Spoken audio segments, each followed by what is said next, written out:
আমি জানি আপনার সাথে আমার যায় না। আমি আপনাকে বিয়ে করতে চাই নাই। স্যারের কথায় আপনাকে বিয়ে করতে হলো। দয়া করে আমাকে মাফ করে দিবেন। মাফ? কিসের মাফ? আমার লাইফটা নষ্ট করে দিয়ে মাফ চাইলে মাফ করে দেব? আমি তোকে তিলে তিলে শেষ করে দিব। আমার স্বামী হওয়ার খুব শখ, তাই না? আয়ান কিছু বলার আগেই নদী আয়ানের ঠোঁটজোড়া নিজের দখলে নিয়ে জোরে জোরে কামড়াতে লাগলো। আয়ান ব্যথায় চোখে পানি গড়িয়ে পড়তে লাগলো। আয়ান নদীকে সরিয়ে দেওয়ার চেষ্টা করতে লাগলো। 3 মিনিট পর নদী আয়ানকে ছেড়ে দিলে আয়ান ঠোঁট হাতে দিয়ে নদীর দিকে অসহায়ভাবে তাকিয়ে থেকে বলতে লাগলো, আপনি কি মানুষ নাকি অন্য কিছু? মানুষ খেকো কোথাকার। নদী আয়ানের কথা শুনে রেগে খাটের উপরে ধাক্কা মেরে আয়ানের উপর উঠে গলা চেপে ধরে বলে, আমি মানুষ খেকো। আমি তার সাথে তোকে খুন করে খুনি হব। আয়ান নদীকে সরিয়ে দিতে লাগলো। আয়ানের নিঃশ্বাস বন্ধ হয়ে যেতে লাগলো। আয়ান শরীরে যত শক্তি ছিল সমস্ত শক্তি দিয়ে ফেলে দিল। খাট থেকে নেমে জোরে জোরে নিঃশ্বাস ফেলতে লাগলো আর কাশতে লাগলো। নদী ফ্লোরে পড়ে গিয়ে ব্যথা পেলে আহ বলে উঠলে আয়ান নদীর দিকে তাকায়। আয়ান নদীকে ধরে তুলতে গেলে নদী ধাক্কা মেরে আয়ানকে ফেলে দিয়ে বলে, আমাকে ব্যথা দিলি না? তোর কি হাল আমি করি।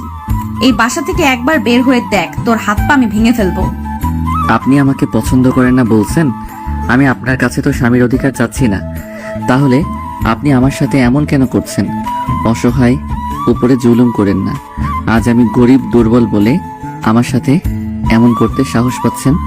আমার সাহস দেখছস কি? গরিব যেহেতু সেখানে আমাকে বিয়ে করার সাহস করলি। কে নিজের লাইফটা গোছাতে চাইবে না? ঘর জামাই কেউ সাধে থাকে না কেউ। আমি এতিমখানায় বড় হয়েছি। এখানে আমি আপনাদের ফ্যামিলি পেয়েছি। তাহলে আমার ফ্যামিলি নিয়ে থাক। আমার স্বামী হওয়ার কোনো চেষ্টাই করবি না। ছাড়, ঘুমাবো। নদী কথাগুলো বলে খাটে শুয়ে পড়ল।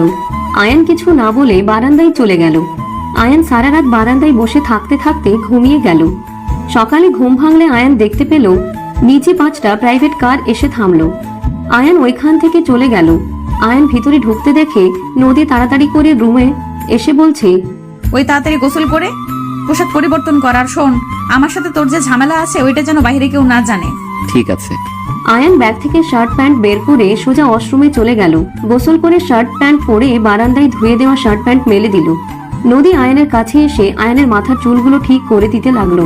আয়ান বেশ অবাক হয়ে গেল। নদী আয়ানের হাত ধরে নিচের দিকে নিয়ে যেতে লাগলো। আয়ান মনে মনে ভাবতে লাগলো, এটার আবার কি হলো? এত ভালোবাসা কেন দেখাচ্ছে? আল্লাহ জানে ওর মনে কি আছে। আয়ান নদীর সাথে নামলে আয়ান দেখে অনেকগুলো মানুষজন বসে আছে। নদী আয়ানকে নিয়ে সামনে গেলে আয়ান থমকে গেল। আয়ানের হাত পা কাঁপতে লাগলো। নদী হাসি মুখে বলে উঠে, মামুনি আমার হাজবেন্ড আয়ান। আয়ান, এটা আমার মামুনি, সালাম করো।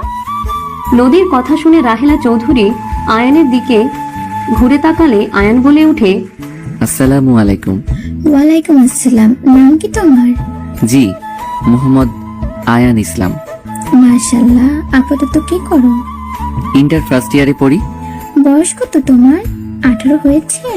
5 তারিখে 18 হবে। ভাইজান, এই ছেলে তো একদম ছোট। কোন হিসাবে নদীর সাথে বিয়ে দিলেন? সেটা অনেক ভালো। আর এতিম, আমি তো তোকে সব বলছি। আমি তোর যে ভাতিজি, ওই কোনো বাড়িতে গিয়ে থাকতে পারবেও না, তাই ওর সাথে বিয়ে দিয়েছি যাতে আয়ান আমাদের বাসায় থাকবে। ওর একটা ফ্যামিলি দরকার, আমাদের ছেলের মতো একটা জামাই। তাই বলে এত ছোট? নদী, তোর কোনো সমস্যা আছে কি? আই মিন ফুপি, আমি জানতামও না ওর 18+ হয় নাই বয়স। আমি তো জানি 20 হবে, বাট ওই কাগজপত্র ভুল ছিল। দেখছো ফুপি, আব্বু সব সময় বাড়াবাড়ি করে। তোর ভালোর জন্য করেছে। দেখ, ছোট একটা ছেলে ভুল করতে পারে। সব সময় রেগে মারতে যাস না, মানিয়ে নেওয়া শেখ। ফুপি, আমি কি খুব খারাপ? আমি সেটা বলি নাই। 1 বছর যদি দেখি তুই ভালোভাবে সংসার করছিস, তুই অনেক পরিবর্তন হয়ে গেছস, তখন আমি ওটাও তোর নামে দিয়ে দেব। সত্যি? হ্যাঁ, এখন তোর উপরে নির্ভর করে তুই কিভাবে থাকবি। ওকে ফুপি, আমি ভালো হয়ে যাব। আচ্ছা, আমি এখন উঠছি, মিটিং আছে, চলে যেতে হবে। 5 তারিখে জামাইকে নিয়ে চলে এসেছো। আর শোনো, তোমাকে যদি ওই বেশি জ্বালায় আমাকে জানাবে, ঠিক আছে? আয়ান রাহেলা চৌধুরীর দিকে তাকিয়ে থাকলো। রাহেলা চৌধুরী চলে যেতে নিলে আয়ান বলে, আন্টি আর কিছুক্ষণ থাকবেন? আয়ানের কথা শুনে রাহেলা চৌধুরী পিছনে ঘুরে তাকালে আয়ান মাথা নিচের দিকে করল। রাহেলা চৌধুরী আয়ানের মাথায় হাত বুলিয়ে দিয়ে বলে, আমি গেলে সবাই দীর্ঘ নিঃশ্বাস ফেলবে আর তুমি আমাকে থাকতে বলছো? আয়ান কিছু বলল না। রাহেলা চৌধুরী চলে গেল। আয়ানের চোখ দিয়ে পানি গড়িয়ে পড়তে মুছে ফেলল। নদী সবাই দীর্ঘশ্বাস ফেলে বলে, ও ফাইনালি মামুনি ওই বাসাটা আমার নামে করে দিবে। 1 বছর ওই বড়টাকে সহ্য করতে হবে। আর আব্বু ওই এত ছোট কোন হিসেবে আমার সাথে বিয়ে দিলে? তোমাদের কাণ্ডজ্ঞান কখনোই হবে না। নদী কথাগুলো বলে চলে গেল। আয়ান বাসা থেকে বের হয়ে রাহেলা চৌধুরীকে দেখতে লাগলো। রাহেলা চৌধুরী গাড়ির পিছন পিছন আয়ান যেতে লাগলো। রাহেলা চৌধুরী কিছু দূর যেতে গাড়ি থামিয়ে দিলে আয়ান অন্যদিকে তাকালো। বডিগার্ডদের ইশারা করলে আয়ানের কাছে চলে গেল। আয়ান দৌড়ে যেতে নিবে, আয়ানকে সাথে সাথে বডিগার্ড ধরে রাহেলা চৌধুরীর কাছে নিয়ে গেল। রাহেলা চৌধুরী আয়ানের দিকে তাকিয়ে সবাইকে ইশারা করে দূরে যেতে বলল। আয়ানকে বলল, কি ব্যাপার, তুমি আমার পেছন পেছন কেন আসছো? আয়ান রাহেলা চৌধুরীকে কিছু না বলে সোজা জড়িয়ে ধরে কাঁদতে লাগলো। বডিগার্ড আসতে যাবে, রাহেলা চৌধুরী ইশারা করে দূরে থাকতে বলল। রাহেলা চৌধুরীর বুকের ভিতরে কেঁপে উঠল। আয়ান বলে উঠে, আপনি আমার সাথে এমন কেন করলেন? আমি তো কোনো দোষ করি নাই। আমাকে কিসের শাস্তি দিলেন? আয়ানের কথা শুনে রাহেলা চৌধুরী অবাক হয়ে গেল। আয়ানের কান্নার শব্দে রাহেলা চৌধুরীর বুকের ভিতরে তোলপাড় করতে লাগলো। আয়ানের চোখের পানি মুছে রাহেলা চৌধুরী ছেড়ে দিয়ে চলে যেতে নিলে রাহেলা চৌধুরী আয়ানের হাত ধরে বলে, কে তুমি? আমি কি করেছি? আয়ান রাহেলা চৌধুরীর দিকে তাকিয়ে পকেট থেকে ওয়ালেট বের করে একটা লকেট সাথে ওয়ালেটের ছবিটা দেখিয়ে দিল। রাহেলা চৌধুরী পড়ে যেতে নিবে, সাথে সাথে আয়ান ধরে গাড়িতে বসিয়ে দিল। লকেটটা দিয়ে বলে, ভালো থাকবেন। এই বোঝা নিয়ে চলা আমার পক্ষে সম্ভব না। I hate you aunty. আমি আপনাকে ঘৃণা করি। আর আল্লাহর কসম, আমাকে কখনোই কারো সামনে পরিচয় দিতে যাবেন না। আমি আপনাকে চিনি না। আপনিও আমাকে যেমন আগে থেকে চেনেন না, এখনো চেনেন না। আয়ান কথাগুলো বলে সিএনজিতে উঠে চলে গেল। রাহেলা চৌধুরী ওইখানে অজ্ঞান হয়ে গেল। বডিগার্ড দৌড়ে আসলে রাহেলা চৌধুরীকে অজ্ঞান অবস্থায় দেখে সোজা হসপিটালের দিকে নিয়ে যেতে লাগলো। আর এইদিকে আয়ান সোজা স্টেশনে চলে গেল। 4 বছর পর। দোষ, ইন্টারভিউ জিমেল চলে এসেছে, তোর চাকরিটা হয়ে গিয়েছে। আলহামদুলিল্লাহ। মাকে জানাই। যা। আয়ান উঠে দৌড়ে বাহিরে গিয়ে দত্তক নেওয়া আম্মুর কাছে দৌড়ে গিয়ে জড়িয়ে ধরে বলল, মা, আমার চাকরিটা হয়ে গেছে। সত্যি? হ্যাঁ। আলহামদুলিল্লাহ, বাবু আরো বড় হও। মা, আব্বুকে জানিয়ে আছি। যা, তোর আব্বু খুশি হবে। মা, আমার ভয় লাগে, আব্বু তো অল্পতে রেগে যায়। আমি কিছু বলবো না, তুই পড়াশোনায় মনোযোগ দেস না জন্য তো রেগে আছে। তোর আব্বু চায় তুই ভালোভাবে মানুষ হয়ে বড় হ, সবসময় মারামারি এসব মধ্যে থাকুস। তোর আব্বু এত কষ্ট করে কার জন্য? হ্যাঁ, তোর জন্যই তো। কি করব? ওর আব্বুকে জ্বালাই কেন? আমি সন্তান হয়ে কিভাবে আব্বু মায়ের অপমান দেখব? বুঝে যা, এই খাবার নিয়ে যা, আর কথাটা বলে দেখা। রাকিব, চল খেতে যাব। চল। আয়ানের মা খাবারে টিফিন বাটি দিলে আয়ান সাইকেল নিয়ে বের হইল। রাকিব টিফিন বাটি নিয়ে পিছনে বসে থাকতে লাগলো। গাছের নিচে সাইকেল রেখে আয়ান বলে উঠল, আব্বু, আপনার জন্য খাবার নিয়ে এসেছি। ওইখানে বসে, আমি আসছি। তোর মা কোথায়? মা কাজ করছে, আপনি খেয়ে নেন, আমি ধানগুলো গেড়ে দেই। আচ্ছা, কর। আয়ান প্যান্ট ভাঁজ করে কিছুটা উপরে তুলে নিচে নেমে গেল। রাকিবকে ইশারা করে চলে গেল। আয়ান ধান গাড়তে লাগলো। আয়ানের আব্বু হাত ধুয়ে গামছা বিছিয়ে টিফিন বাটি খুলে প্লেট ঢেলে খেতে লাগলো। রাকিব বলে উঠে, কাকু, কিছু বলবো? হ্যাঁ, বল। আমার আর আয়ানের চাকরি হয়ে গিয়েছে। মজা করবি না সবকিছু নিয়ে। কাকু, মজা করছি না, সত্যি। এই যে দেখেন জিমেল। রাকিব জিমেল দেখালে আয়ানের আব্বু হাতে নিয়ে জিমেল পড়তে চোখের কোণায় পানি চলে আসলো। আয়ানের আব্বু বলে উঠে, আলহামদুলিল্লাহ, আমি অনেক খুশি হয়েছি। তোরা 2জন চাকরি পেয়েছিস, তোদের জীবনটা সুন্দর করে গুছিয়ে নিতে পারবি।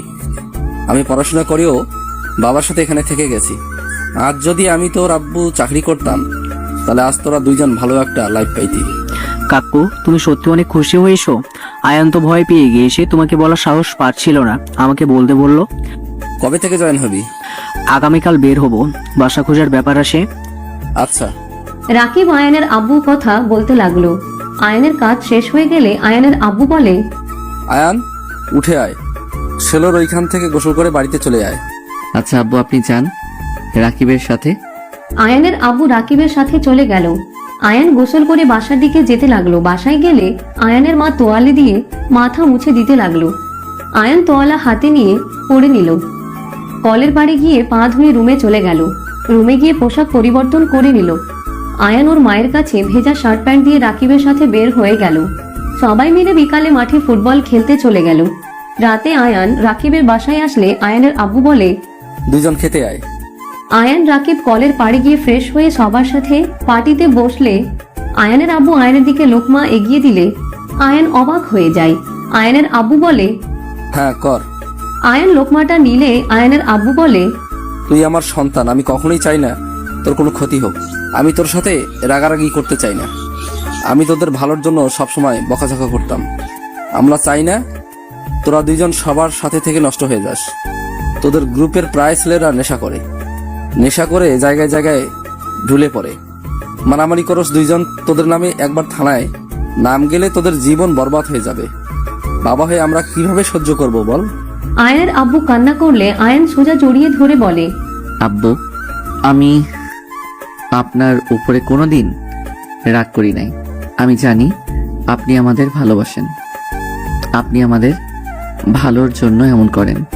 আপনি কান্না করলে আমি নিজেকে সামলাবো কিভাবে? আয়ান ওর আব্বু আর আয়ান নিজেদের ভিতরে কথা বলতে লাগলো। সবাই মিলে খাওয়া শেষ করে সবাই গল্প করে উঠানে পাটি বিছিয়ে শুয়ে থাকতে লাগলো।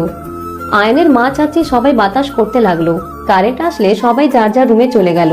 আয়ান রাকিব শুয়ে থেকে বলতে লাগলো, তুই ঠিক বলছস, আব্বু কাকু আমাদের ভালোবাসে। প্রমাণ পেলি তো?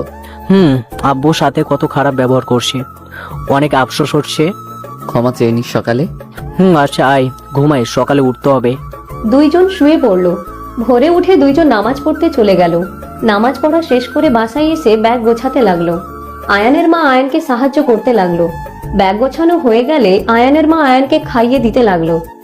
আয়ান রাকিব খাবার খেয়ে ব্যাগ নিয়ে বের হইলে আয়ানের আব্বু কাকা টাকা দিয়ে দিল। আয়ান মাকে জড়িয়ে ধরে কান্না করতে করতে বলে, বাবা দুজন সাবধানে থাকিস, ঢাকা শহরে নানা ধরনের মানুষ থাকে, তোরা দুজন সাবধানে থাকিস বাবা। মা চিন্তা করো না, আমি ভালোই থাকবো। তোমরা নিজেদের যত্ন নিও। কাকি কাকা নিজেদের যত্ন নিয়েন। আয়ান রাকিব সবার থেকে বিদায় নিয়ে চলে গেল। আয়ান রাকিব স্টেশনে চলে গেল। ট্রেন আসলে দুইজন চলে গেল। 4 ঘন্টা জার্নি করে চলে আসলো। আয়ান চেনা শহরটা চোখ বুলিয়ে দেখতে লাগলো। আয়ান রাকিবের দিকে তাকিয়ে বলল, উত্তরা, এখানে নামলি কেন? এখানে অফিস, ওনারা এখানে আমাদের পাঠিয়ে দিয়েছে। এখানে পরিচিত দুইজনকে নিয়েছে। ও আচ্ছা, এমনও হয় এক জায়গায় ইন্টারভিউ, অন্য কোম্পানিতে জব। আরে ওইটাই তো ওনাদের কোম্পানি, 2 কোম্পানির জন্য এখানে মানুষ নিচ্ছ। এখন চল, বাসা খোঁজা লাগবে। আয়ান রাকিবের সাথে যেতে লাগলো। 6 ঘন্টা ঘোরাঘুরি করে কোনো বাসা পেল না। আয়ান রাকিব এক জায়গায় গিয়ে বসলো। আয়ান বলে উঠে, চল আগে কিছু খেয়ে নিই। চল। আয়ান রাকিব সামনে ফাস্ট ফুড থেকে খাবার কিনে খেতে লাগলো। খাওয়া শেষ করে আয়ান রাকিবকে নিয়ে একটা জায়গায় চলে গেল। আয়ানকে দেখে ওইখানে একজন দৌড়ে এসে আয়ানকে জড়িয়ে ধরলো। আয়ানকে বলতে লাগলো, আয়ান কোথায় ছিলি এতদিন? আয়ান লোকটার থেকে নিজেকে ছাড়িয়ে নিয়ে বলে, বাবা মায়ের কাছে চলে গেছিলাম। বাসা হবে রে, সারাদিন এই বাসা খুঁজতে খুঁজতে অবস্থা খারাপ। আয়ানের কথা শুনে ছেলেটা বলে, আরে ধ্যাত, চাচার বাসা পড়ে আছে, চল, ভাড়া নিতে হবে না। আমরা এক রুমে থাকি, অন্য রুমে তুই থাকিস। আচ্ছা চল। আয়ান রাকিব ছেলেটার সাথে যেতে লাগলো। রুম দেখিয়ে দিলে দুইজন চলে গেল। রাকিব দেয়াল দেখে অবাক হয়ে বলে উঠে, তোর ছবি না ওইটা? আমাদের ফ্রেন্ড গ্রুপ। সব কি এতিমখানার নাকি? ক্লাস 5 পর্যন্ত ওদের সাথে তো থাকছি, তারপর তো আব্বু মা আমাকে নিয়ে যায়। বুঝলাম। এর আগে ঢাকা আইসিলি কেন? ওদের সাথে থাকার জন্য নাকি? তুই তো 5 বছর ধরে এখানে আসার নামও নিস নাই। বাসায় কত কাজ ছিল দেখছস তো। যাই হোক, ফ্রেশ হয়ে নেই, চল। আয়ান রাকিব দুইজন ফ্রেশ হয়ে নিল। ওয়াশরুম থেকে বের হইলে আয়ানের বন্ধুরা সবাই আয়ানকে এসে জড়িয়ে ধরে কথা বলতে লাগলো। কথা বলা শেষ করে রাকিব আয়ান ওদের সাথে আড্ডা দিতে চলে গেল। আয়ানের এক বন্ধুর থেকে ফোন নিয়ে ওর আব্বু মাকে কল দিল। কল রিসিভ করলে আয়ানের মা বলে, তোর ফোন কি হয়েছে, বন্ধ কেন? আর রাকিব কল ধরে না কেন? মা আসলে দুইজন বাসে গেম খেলতে খেলতে চার্জ ফুরিয়ে গেছে। কোনো কাণ্ডজ্ঞান যদি দুজনে থাকতো, কতটাই ভয় পেয়ে গেছিলাম। আম্মু চিন্তা করো না, আমরা দুইজন ঠিক আছি। আর আমার আগের ফ্রেন্ডদের ওইখানে উঠেছি। খবর খাইছিস? না খাবো, তোমরা খাইছো? হ্যাঁ, তোর আব্বুর সাথে কথা বল। আয়ান ওর আব্বুর সাথে কথা বলা শেষ করে ওর বন্ধুর কাছে ফোনটা দিয়ে দিল। সবাই মিলে খাবার খেয়ে আয়ান রাকিব পাশে রুমে গিয়ে ঘুমিয়ে গেল। সকালে ঘুম ভাঙলে দুইজন তাড়াতাড়ি করে রেডি হয়ে অফিসের উদ্দেশ্যে বের হয়ে গেল। রাকিব আয়ান অফিসের ভিতরে ঢুকে পড়ল। সিনিয়র অফিসার আয়ান রাকিবকে দেখে বলে, আমার সাথে আসো। আয়ান রাকিব ওনার সাথে যেতে লাগলো। আয়ান রাকিবকে নিয়ে এক জায়গায় বসতে দিয়ে বলে, এখানে বসো, ম্যামরা ডাক দিলে চলে যেও। অফিসারটা চলে গেল। আয়ান রাকিব বসে থেকে অপেক্ষা করতে লাগলো। অনেকক্ষণ বসে থাকতে থাকতে হঠাৎ ডাক আসলে আয়ান রাকিব চলে গেল। অনুমতি নিয়ে দুইজন ভিতরে ঢুকলে দেখে দুইজন কথা বলছে। আয়ান রাকিবের দিকে দুইজন তাকালে আয়ান চমকে গেল। রাইসা বলে উঠল, বর্ষা দুইজন। রাকিব সামনে বসতে যাবে, আয়ান চলে যেতে নিলে রাকিব বলে উঠে, আয়ান কোথায় যাস? আমি জব করব না। মাথা খারাপ হয়ে গিয়েছে তোর? কাকু কত আশা করে আমাদের এখানে পাঠিয়েছে। কাকু কত খুশি তোর জবের জন্য, আর তুই বলছস জব করবি না? জব করতে না চাইলে লোক নিয়ে এসেছে, চলে যান। ম্যাম, আমি মানুষ কোথায় পাবো? মানুষ না পাওয়া পর্যন্ত এখন থেকে যেতে পারবে না। জব করবেন না তো ইন্টারভিউ কেন দিয়েছিলেন? বেশি বুঝিস না, আয়। রাকিব আয়ানের হাত ধরে টেনে বসিয়ে দিল। নদী আয়ানের দিকে তাকিয়ে আছে। আয়ান নিচের দিকে তাকিয়ে আছে। রাইসা আয়ানকে বলল, আপনার নাম কি? মোহাম্মদ আয়ান ইসলাম। Nice name. বাসা কোথায়? বলা যাবে না। মানে কি? রাইসা থামো, ওদের কাজ বুঝিয়ে দাও, এসব জিনিস করার দরকার নাই। আমাকে তো সব জানতে হবে, তাই না? এত বিশ্বাস করে রাখবো, যদি উল্টোপাল্টা কিছু করে তখন ওদের ধরবো কিভাবে? দুটা মেয়ের সাথে সারাদিন থাকবে, বিষয়টা বুঝতে পারছো? আমাদের খেয়ে কাজ নেই, আপনাদের সাথে উল্টাপাল্টা কাজ করতে হবে। আমাদের আপনাদের থেকে সুন্দর সুন্দর গার্লফ্রেন্ড আছে। আয়ান কি বলছি? আয়ানের কথা শুনে রাইসা রেগে বলে উঠে, বড্ড বেয়াদব তো। এত বড় সাহস কি করে হয় বসের মুখে মুখে তর্ক করার? আপনি কেন বলেন? আপনাদের সাথে বাজে কাজ করব? ছেলেদের বিশ্বাস আছে নাকি? তো মেয়ে সহকর্মী খুঁজতেন, ছেলে কেন খুঁজতে গেছেন? মেয়ে রেখে দেখছে আমাদের ক্ষতি কিভাবে করতে হয় সব করছে, আর এই ছেলে তো মহা বেয়াদব। নদী, তুই সামলা। এই, আপনি আমার সাথে আমার কেবিনে চলেন, ওর সাথে কথা বলে মেজাজ গরম হবে। রাইসা রাকিবকে নিয়ে চলে গেল। আয়ান উঠে দাঁড়ালে নদী বলে উঠে, এতদিন কোথায় ছিলে? অনেক পরিবর্তন হয়েছে তো দেখছি। পরিবর্তন হব না তো সারা জীবন মানুষের পায়ের নিচে পড়ে থাকবো নাকি? তোমাকে আমি সেইটা বলি নাই। আপনাদের অফিস তো এইটা ছিল না, আপনি এখানে কেমনে কি? ফুপি আমাকে রাইসাকে এটা দিয়েছে, আমরা দুজন এই কোম্পানি সামলাই। ভালো। তোমার গার্লফ্রেন্ড আছে? এইসব প্রশ্ন করে কে? অফিসে জব দিয়েছেন, অফিসের বিষয়ে কথা বলেন। তোমার কাজ কি কি জানো? হ্যাঁ, আপনাকে সব কাজে সাহায্য করতে হবে। গুড। কোথায় উঠেছো? যেখানে উঠেছি সেখানে। জায়গাটার নাম তো আছে নাকি? যেই জায়গার নাম ওই নামই আছে। নদীর আয়ানের কথা শুনে রাগ হইলেও নিজেকে কন্ট্রোল করে নিয়ে বলে, কাজ শুরু করো। ওখান থেকে আমাদের কিছু ফাইল নিয়ে এসে দাও। আয়ান ফাইল নিয়ে আসতে চলে গেল। ফাইল নিয়ে আসলে নদী দেখিয়ে দিল কিভাবে কাজ করতে হবে। পাশে কেবিনে আয়ান চলে গেল। আয়ান নিজে কাজ করতে লাগলো। দুপুরের দিকে আয়ান রাকিব বের হয়ে গেল। নিচে চলে গেল, একটা দোকানে বসে চা পাউরুটি খেতে লাগলো। নদী উপর থেকে আয়ানকে দেখতে লাগলো। আয়ানের ফোন আসলে কারোর সাথে কথা বলতে লাগলো। আয়ান রাকিব অফিসের ভিতরে চলে গেল। আয়ান ওর কেবিনে গেলে নদীর ডাক আসলো। আয়ান নদীর কেবিনে গেলে নদী বলে উঠে, আমার সাথে বের হতেই হবে। কোথায়? বাসায় গিয়ে জামা কাপড় গুছিয়ে নিয়ে আসো, মিটিং আছে, 3 দিন সিলেট থাকা লাগবে। ও আচ্ছা। আয়ান বের হইলে রাকিব ও আয়ানের সাথে যেতে লাগলো। রাকিব বলে উঠে, হি হি, জবটা পাওয়ার সাথে সাথে ভ্রমণ করার সুযোগ পেলাম। আয়ান রাকিব টুকটাক কথা বলতে বলতে চলে গেল। ব্যাগ গুছিয়ে ওর বন্ধুদের থেকে বিদায় নিয়ে দুইজন অফিসে চলে গেল। যা লাগবে সব কাগজপত্র গুছিয়ে নিল, গাড়িতে উঠে পড়লো। স্টেশনে নামিয়ে দিলে আয়ান নদীর লাগেজ নিয়ে যেতে লাগলো। রাইসার লাগেজ নিয়ে যেতে লাগলো। ট্রেনে উঠে পড়লো। আয়ান রাকিব একসাথে বসলো। নদী রাইসা সামনে বসে পড়লো। আয়ান নদীর দিকে তাকিয়ে বাহিরের দিকে তাকিয়ে থাকলো। আয়ানের ফোন বেজে উঠলে আয়ান কল রিসিভ করলো। আসসালামু আলাইকুম। ওয়ালাইকুম আসসালাম। কেমন আছো? চাকরি পেয়েছো শুনলাম। আলহামদুলিল্লাহ ভালো। পেয়েছি তোমাদের দোয়া। কোথায় এখন? সিলেট যাচ্ছি, তোমার সাথে দেখা করা যাবে? তাই নাকি? সিলেট আসলে আমাকে কল দিও। ওকে, ফ্রি হইলে তোমাকে কল দিব। অফিসের কাজে যাওয়া হচ্ছে, সময় পাবো কিনা জানি না।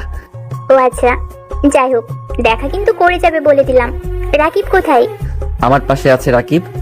আয়ান রাকিবের কাছে ফোন দিলে রাকিব বলে উঠে, আসসালামু আলাইকুম, কেমন আছেন? ওয়ালাইকুম আসসালাম। আলহামদুলিল্লাহ, তুমি কেমন আছো? আলহামদুলিল্লাহ। দুইজন সিলেটে আসছো নাকি? জি, আপনার সাথে তো দেখা করার চাপে নিশ্চয়ই। তোমার ভাই তো বলে সময় না হতেও পারে। আমার ভাইয়ের কথা রাখেন, ওর মাথা কিছুটা খারাপ হয়ে গিয়েছে। রাকিব, চোখ বড় বড় করবি না, আমি কিন্তু তোকে দেখে ভয় পাই না।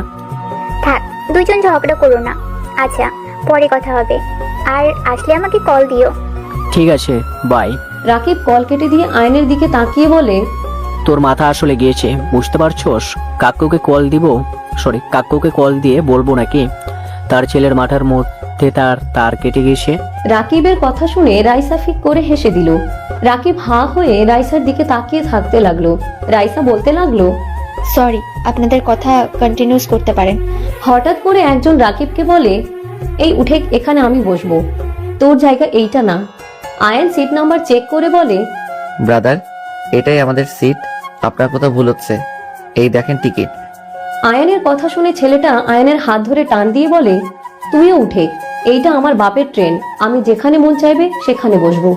ওই ছেলে বেশি হয়ে যাচ্ছে কিন্তু, এখান থেকে যাও।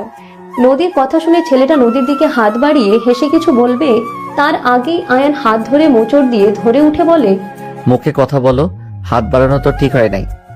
আয়ান ছাড়ো, ঝামেলা করো না, ওদের সাথে পারবে না, ছোট মানুষ ছোটদের মতো থাকো। ছেলেটা আয়ানের মুখে উল্টো ঘুষি মারলে রাকিব ধরে ফেললো। রাকিব বলে উঠে, ভাই, মার খেতে চাইলে এখান থেকে যা, আমার ভাইকে রাগেও না, কপালে দুঃখ আসে। কাককে আসার সময় বলে দিয়েছে মারামারি ঝামেলার মাঝে যেন না আসাই, তাই আমরা ভালোভাবে চলে যাও। রাকিবের কথা শুনে পিছন থেকে একজন লাথি মারলে রাকিব সোজা রাইসার উপরে পড়ে গেল। আয়ান রাগে হাত ঘুরিয়ে সজোরে ঘুষি মারলে ছেলেটা পড়ে গেল। সামনের ছেলেটার মুখে একের পর এক ঘুষি মারতে মারতে নিয়ে যেতে লাগলো। সামনের স্টেশনে ট্রেন থামলে আয়ান দুইটাকে মেরে বের করে দিল। মানুষজন জোর হইলে ট্রেনে থাকা সবাই আয়নের দিকে সাপোর্ট করে ছেলের দুইটা দৌড়ে পালিয়ে গেল। আয়ান নিজের সিটে চলে আসলে রাকিবের দিকে তাকিয়ে বলে, তুই ঠিক আছস? তোর হাত না রক্ত? নদী রাকিবের হাত নিয়ে পানি দিয়ে বাহিরে ধরে ধুয়ে দিতে লাগলো। রাইসা রাকিব ভ্রু কুচকে তাকালো। আয়নের হাত রুমাল দিয়ে মুছে দিয়ে মুখে নখের আঁচড় লাগা জায়গায় ক্রিম দিয়ে দিতে লাগলো। আয়ন বিরক্ত হয়ে হাত সরিয়ে দিয়ে বলে, হাত সরান, বসের মতো থাকবেন। ওদের সাথে মারামারি করতে কে বলছে? সবাই না থাকলে মিথ্যা মামলা দিয়ে দিত। ওইসব আমি ভয় করি না। অনেক সাহস হয়ে গেছে, তাই না? মানুষ সারা জীবন ভীত থাকবে নাকি? বড় হয়ে গেছো, মুখে বুলিও ফুটেছে। ম্যাম কি আয়ানকে আগে থেকে চিনেন নাকি? আমাকে উনি কিভাবে চিনবে? আমি গরিব ঘরের সন্তান, ওনার সাথে আমার যাই নাকি? তাও ঠিক, বাট ম্যাম তাহলে অনেক ভালো। চুপ করো। আয়ান বাহিরের দিকে তাকিয়ে থাকতে লাগলো। সকালে ট্রেন থেকে 4 জন নেমে পড়লো। নদী কাউকে কল দিলে 15 মিনিট পর গাড়ি আসলে 4 জন উঠে পড়লো। আয়ান বাহিরের দিকে তাকিয়ে থাকতে লাগলো। 15 মিনিটের ভিতরে একটা বাসার ভিতর গাড়ি থামলো। আয়ান রাকিব অবাক হয়ে তাকিয়ে দেখতে লাগলো। বডিগার্ডরা এসে লাগেজ নিয়ে যেতে লাগলো। নদী রাইসা রাকিবের পিছন পিছন আয়ান যেতে লাগলো। নদী ভিতরে গেলে সবাই এসে নদী রাইসাকে জড়িয়ে ধরলো। রাকিব হঠাৎ করে বলে উঠে, তুলি আপু। আয়ান রাকিবের কথা শুনে সামনে তাকাতে আয়ান অবাক হয়ে গেল। তুলি আয়ানকে দেখে বলে, আয়ান রাকিব। তুলির কথা শুনে সবাই পিছনে ঘুরে তাকালো। তুলি নদীকে ছেড়ে আয়ান রাকিবের কাছে এসে বলে, তোমরা আমাদের বাসা কিভাবে চিনলে? তুমি এত বড় বাসায় থাকো? ওই আর কি, ভিতরে আসো। এখানে দাঁড়িয়ে আছো কেন? এখানে আমি আপনার আত্মীয় হিসাবে আসি নাই, সহকর্মী হয়ে এসেছি, তাই মনে হয় আমাদের সাথে এত ভালো ব্যবহার করার কোনো কারণ নাই। আয়ান, আয়ান পিছনে ঘুরে তাকাতে রাহেলা চৌধুরী দৌড়ে এসে জড়িয়ে ধরলো। রাহেলা চৌধুরী কান্না করতে করতে কিছু বলবে, সাথে সাথে আয়ান ধাক্কা দিয়ে সরিয়ে দিয়ে বলে, হচ্ছেটা কি? ম্যাম, আমি এখানে নদী ম্যামের সহকর্মী নিয়ে এসেছি। আয়ান, প্লিজ ম্যাম, নাকে কান্না আমার সামনে করবেন না। আয়ান, উনি আমার ছোট আম্মু। ওনার সাথে বেয়াদবের মতো কথা বলছো কেন? তুমি জানো উনি কে? দেখো, আমার এত কিছু শুনে বাহ জানানোর কোনো ইচ্ছাই নেই। ম্যাম আমাদের সাথে নিয়ে এসেছেন, আমরা হোটেলে চলে যাচ্ছি, যখন দরকার হবে আমাদের কল দিবেন, চলে আসবো। আয়ান, তুই এমন বিয়াদব কিভাবে হইলে? এমন ব্যবহার কেন করছিস? কাকু কাকে কল দিয়ে আমি সব বলে দিব। ওই যে কাকি কল দিয়েছে। রাকিব ফোন নিয়ে কিছু বলতে যাবে, আয়ান ফোন কেড়ে নিয়ে বলে, আসসালামু আলাইকুম মা, কেমন আছো? ওয়ালাইকুম আসসালাম। রাকিব কি বলছে? মা কিছু না, খাওয়া দাওয়া করছো? আব্বু কি করে? খাইছি। তোরা দুজন খাইছিস? হুম, দুইজনই খেয়েছি মা। আয়ান রেগে রাকিবের দিকে তাকাতে রাকিব চুপ হয়ে গেল। আয়ান ওর মায়ের সাথে কথা বলতে লাগলো। আয়ানের আব্বু ফোন নিয়ে বলে, বাবা কি করিস, অফিসে নাকি? না আব্বু, আমি তো সিলেট এসেছি ম্যামদের সাথে। আব্বু, আমার এখানে চাকরি করতে ভালো লাগছে না। কি হয়েছে? আপনাদের কথা অনেক মনে পড়ছে। আপনাদের ছাড়া আমার এখানে ভালো লাগছে না। আমি গ্রামে চলে যাব। আমি ওইখানে কিছু একটা করে নিব। বাবা, আমাদের মায়া করে কোনো লাভ আছে? তোর সুন্দর ভবিষ্যৎ আছে, কষ্ট করে চাকরিটা কন্টিনিউ কর। কয়েক মাস কর, সবকিছু চিনে নে, পরের বার যেন চাকরি নিতে কোনো সমস্যা না হয়। আয়ানের আব্বু আয়ানকে বোঝাতে লাগলো। আয়ান ফোন কেটে দিলে রাগে সামনে দেয়ালে ঝরঝরে ঘুষি মারলো। রাহেলা চৌধুরী হাত ধরতে গেলে আয়ান বলে উঠে, প্লিজ ম্যাম, আমাকে ধরবেন না তো। বড় মানুষ হয়ে গরিবের হাত ধরেন না। শান্ত হও, আমরা কেউ তোমাকে কোনো ডিস্টার্ব করছি? আমার উপরে তোমার রাগ, নদীর কোম্পানির ওপরে তো রাগ থাকার কথা না। আর তোমার বাবা মা আছে। অবশ্যই আছে, কেন থাকবে না? বাবা মাকে অনেক ভালোবাসো? কোন সন্তান তার বাবা মাকে ভালোবাসবে না? তোমাকে একটা অফার দিতে পারি। আপনার অফার আমি নেই না। কথাটা শোনো, তারপর মন চাইলে অফারটা নিয়ে, আর না চাইলে রিজেক্ট করে দিতে পারো। ওই শোন না আয়ান, এমন করিস কেন? তুমি আমার সাথে সবসময় থাকবে। যদি থাকো আমি তোমাকে মাসে 1,00,000 টাকা করে দেব। তুমি তোমার বাবা মাকে নিয়ে থাকার জন্য বাসা দেব, তোমাদের যা খরচ সব দেব। তোমাকে শুধু মনোযোগ দিয়ে পড়াশোনা করতে হবে আর আমাকে ফ্রি টাইমগুলো দিতে হবে। পারবে? ভেবে দেখো, এর থেকে ভালো অফার কোথাও পাবে না। রাহেলা চৌধুরীর কথা শুনে সবাই অবাক হয়ে তাকিয়ে থাকলো। রাহেলা চৌধুরীর হাজবেন্ড শফিক চৌধুরী বলে, তোমার কি মাথা খারাপ নাকি? কি আবল তাবল বকছো? তুমি চুপ থাকো। কি হলো, উত্তর দাও। অফারটা কি গ্রহণ করবে? তুমি যা চাইবে সেটাই দেব, বলো। আয়ান, রাজি হয়ে যাও, তোমার স্বপ্নগুলো পূর্ণ করতে পারবে। আয়ান রাজি হয়ে যা। তুলি রাকিব আয়ানকে রাজি হওয়ার জন্য জোর করতে লাগলো। আয়ান রাহেলা চৌধুরীর দিকে তাকিয়ে হাসি মুখে বলে, স্বামীর সঙ্গে ভালোভাবে কথা বলতে শিখেন, তারপর অন্য কাউকে অফার দিতে আসেন। যে মানুষ স্বামীকে সবার সামনে ধমকের সুরে বলে চুপ থাকতে, সেই মহিলা যে কত ভালো। তার টাকায় আর তার বাসায় আমার বাবা মাকে নিয়ে থাকতে হবে। আমার বাবা মা গরিব হতে পারে, কৃষক হতে পারে, তাদের ভিতরে ভালোবাসা আছে। আমার মা আমার আব্বুকে নিজের থেকেও ভালোবাসে। আমার আব্বু যা বলবে ওটাই আমার মা আমার আব্বুকে সম্মান করে। স্বামী মাথা সবসময় উঁচু করে রাখে, আপনার মতো না। বাহিরের মানুষের সামনে স্বামীকে ধমক দিয়ে চুপ করিয়ে দেন। আয়ানের কথা শুনে শফিক চৌধুরী রেগে থাপ্পড় মেরে দিয়ে বলে, তোমার সাহস কি করে হয় আমার স্ত্রীকে এত বড় কথা বলার? আমার স্ত্রী আমাকে যা ইচ্ছে বলবে, এতে তোমার কি সমস্যা? বেয়াদব ছেলে, অনেকক্ষণ ধরে দেখছি বেশি বাড়াবাড়ি করছো। আয়ান শফিক চৌধুরীর দিকে তাকিয়ে হাসি দিয়ে বলে, দেখেন, আপনার হাজবেন্ড থেকে কিছু শিখেন। আপনি তাকে দমিয়ে রাখেন, তারপরও আপনার প্রতি কত ভালোবাসা। আর আঙ্কেল, কিছু মনে করবেন না, কাপুরুষ হয়ে বাজার থেকে মরে যাওয়া ভালো। আয়ান কথাগুলো বলে চলে যেতে নিবে, তখন নদী বলে উঠে, এই, তোমার এত দেমাগ কোথা থেকে আসে? সেই তো ছোট বাচ্চা একটা ছেলে, এত পাকনা পাকনা কথা কোথা থেকে শিখেছো? তোমার বাবা মা তোমাকে এই শিক্ষা দিয়েছে?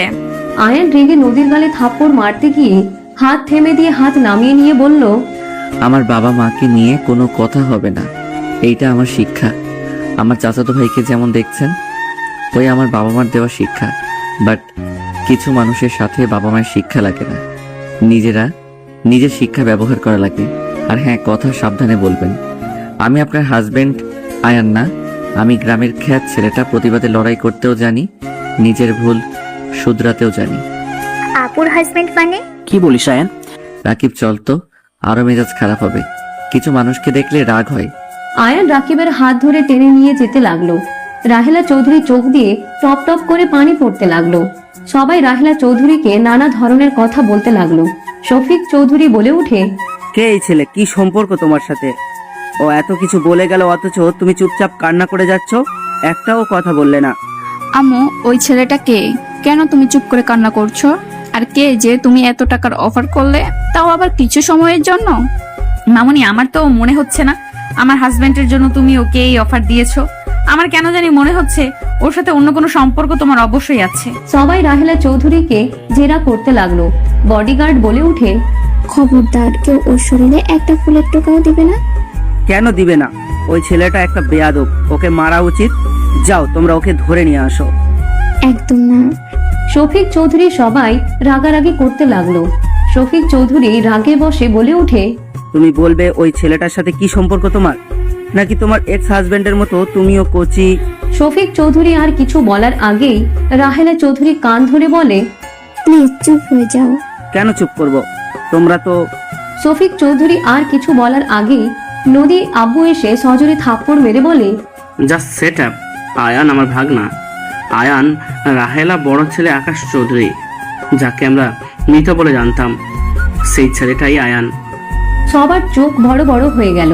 সবাই অবাক হয়ে বলে ওঠে, আব্বু কি বলো? আয়ান মানে কিভাবে কি? ভাইজান তুমি এইটা জানতে? হ্যাঁ জানতাম। এই জন্য আয়ানকে নদীর সাথে বিয়ে দিয়ে আমাদের এখানে রাখতে চাইছিলাম। আয়ান নদীকে বিয়ে করে মাত্র তোমাকে দেখার জন্য, তোমার আশেপাশে থাকার জন্য। কিন্তু সেই দিন আমি জানি না কি হয়েছিল, আয়ান কাউকে কিছু না বলে চলে যায়। আজকে দেখলাম ওই এখন থেকে সিএনজি নিয়ে চলে যাচ্ছে। আমি ডাকলাম, শুনলো না। তুমি সব জানার পরও আমাকে কেন বলো না? আয়ানকে অন্যরা দত্তক নিয়েছে, ওনাদের কোনো সন্তান নেই, আয়ান তাদের সব। আয়ান তোকে ঘৃণা করে, আমি যতটুকু বুঝতে পারছিলাম। ওই শুধু তোকে সামনে থেকে দেখতে চাইছিল। হয়তো দেখা শেষ হয়ে গেছে দেখে ওই কাউকে কিছু না বলে চলে গেছিল। আর আমি তোকে বলি নাই, কারণ আয়ান থাকতো না তুই আরো কষ্ট পাইতি। আয়ান আমাকে সেদিন সেই রকেট আর আমার ছবি ওয়ালেটে ছিল, ওটা দেখে আমাকে বলে কেন আমার সাথে করলেন? আর আমাকে কসম দেয় আমি যেন তাকে তার সন্তান হিসেবে ভুলেও কাউকে বলি না। যেন বলে আয়ানের মরার মুখ দেখতে হবে। তারপর ওই চলে গেলে আমি জ্ঞান হারিয়ে গেলে তারপর কি হয়েছে জানো তো? আচ্ছা বাদ দাও, রুমে গিয়ে ফ্রেশ হয়ে নাও। আমি একটা আইডিয়া পেয়েছি। আয়ান তোমাকে ঘৃণা করে, আমার দিকে সাপোর্ট নিল। আমি ওর কাছে গিয়ে বলবো আমাকে তুমি সাহায্য করতে পারবে। আমরা যে জানি ওই তোমার ছেলে, এইটাই ওকে জানতে দিব না। নদী কল দিয়ে দেখো কই আছে। আমি দিলে রিসিভও করতে না পারে। রাইসা রাকিবকে কল দাও। রাইসা রাকিবকে কল দিলে রাকিব কল রিসিভ করতে রাইসা বলল, রাকিব কই আছো? ম্যাম কয় দামের হোটেল খুঁজছি বাট পাচ্ছি না, আপনাকে পরে কল দিই। কোথায় আছো লোকেশন দাও। দিচ্ছি। রাকিব লোকেশন দিয়ে দিলে রাইসা লোকেশনটা শফিক চৌধুরীকে সেন্ড করে দিল। শফিক চৌধুরী চলে গেল।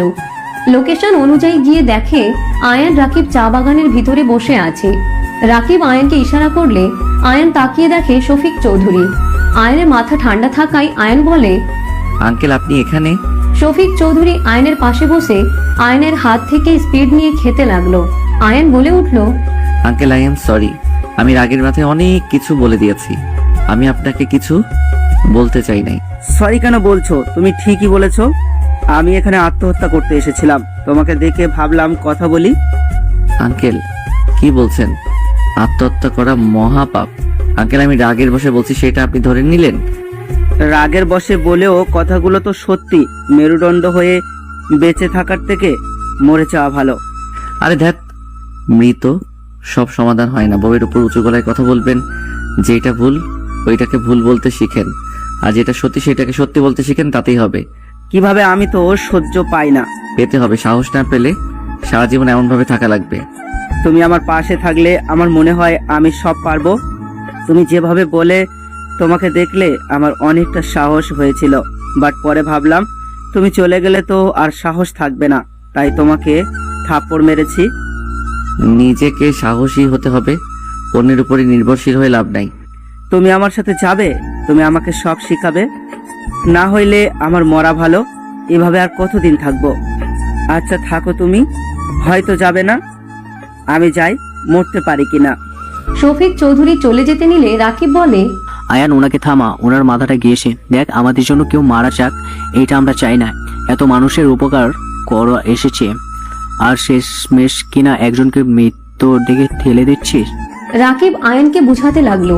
আয়ন ব্যাগ কাঁধে নিয়ে দৌড়ে গিয়ে শফিক চৌধুরীর সামনে গিয়ে বলে, ওয়েট আঙ্কেল, আমি আপনার সাথে যাব, কিন্তু আমি শুধু আপনার জন্য যাব। কেউ আমার উপর অধিকার দেখাতে আসলে কিন্তু ঝামেলা বেঁধে যাবে। সত্যি তুমি যাবে? তোমাদের কোনো অসুবিধা হবে না, আমি কথা দিচ্ছি। আর যদি না যাও তাহলে আমাকে মরতে যেতে দাও, আর সামনে এসো না। আরে চলেন যাই। শফিক চৌধুরী খুশি হয়ে রাকিব আয়ানকে নিয়ে চা বাগান থেকে বের হয়ে গাড়ির কাছে চলে গেল।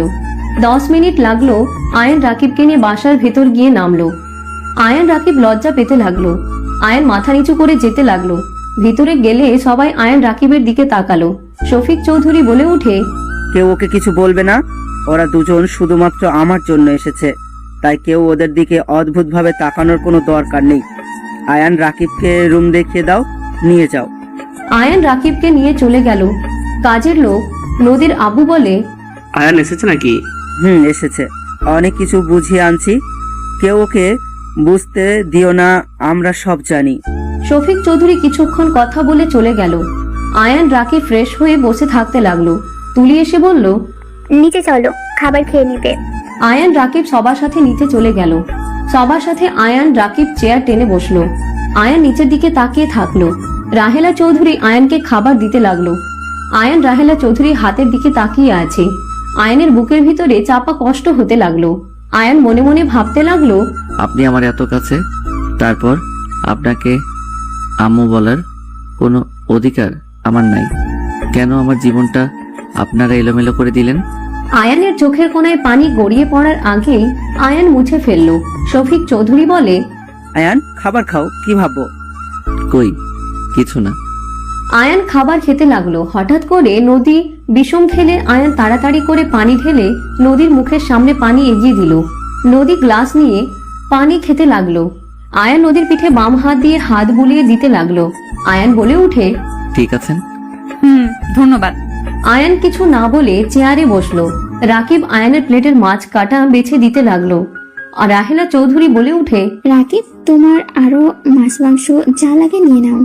না ম্যাম, আর কিছু লাগবে না। আসলে ওই মাছ কাটা বেশি খেতে পারে না, কাক্কি বেশি খাওয়াই তো, আর যখন তো কাক্কি নাই তাই আমি বেশি দিচ্ছি। ও হ্যাঁ, একদিন তো দেখলাম আন্টি তোমাকে বাচ্চার মতো করে খাওয়াচ্ছিল। তুমি খাও, আমি বেছে দিচ্ছি।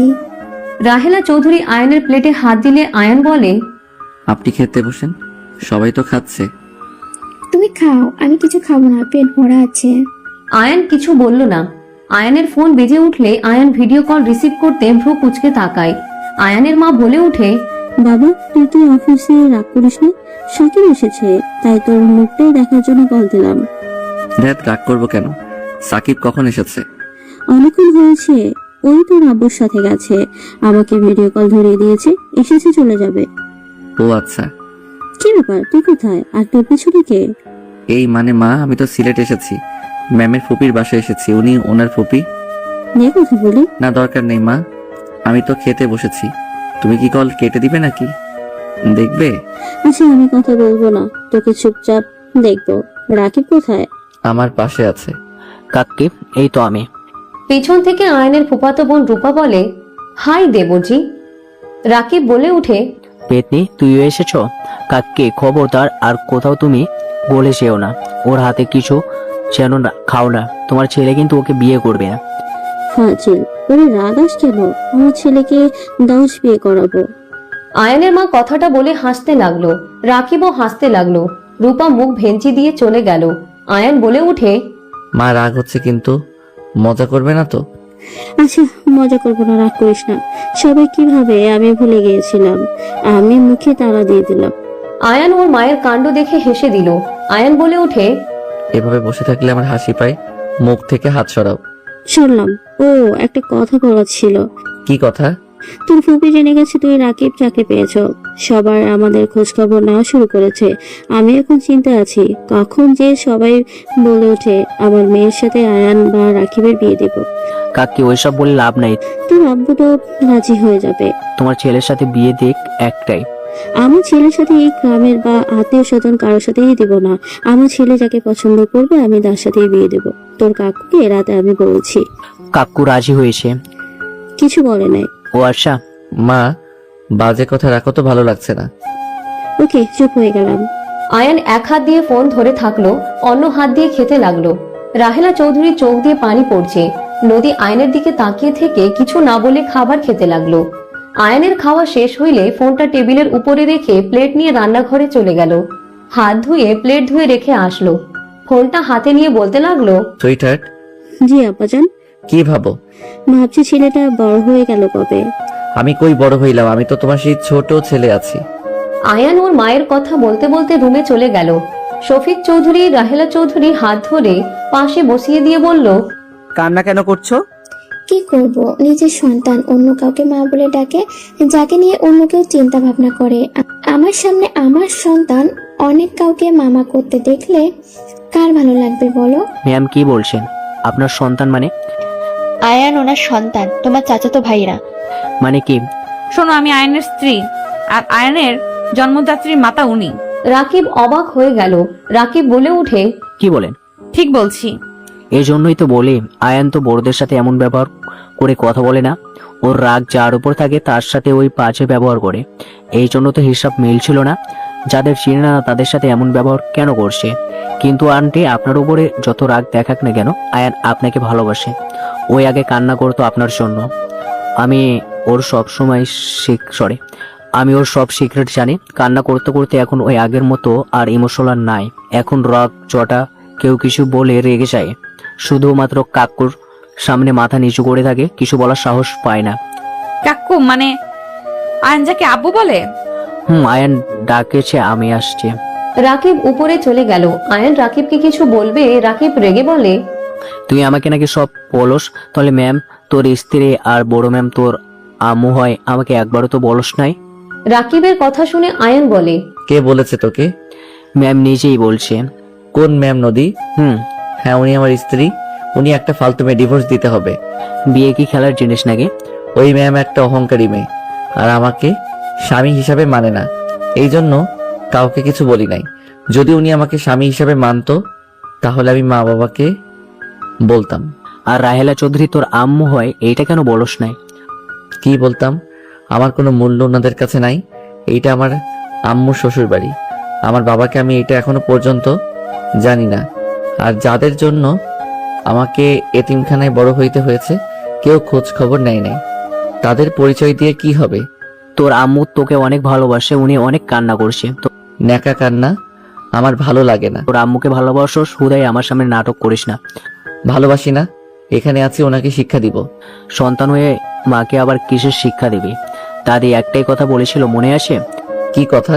বাবা মা যদি জঘন্য হয় তারপরও ওর সন্তান হিসাবে মা বাবার সাথে ভালো ব্যবহার করতে হবে। তাদের সন্তান হিসাবে দায়িত্ব পালন করা লাগবে।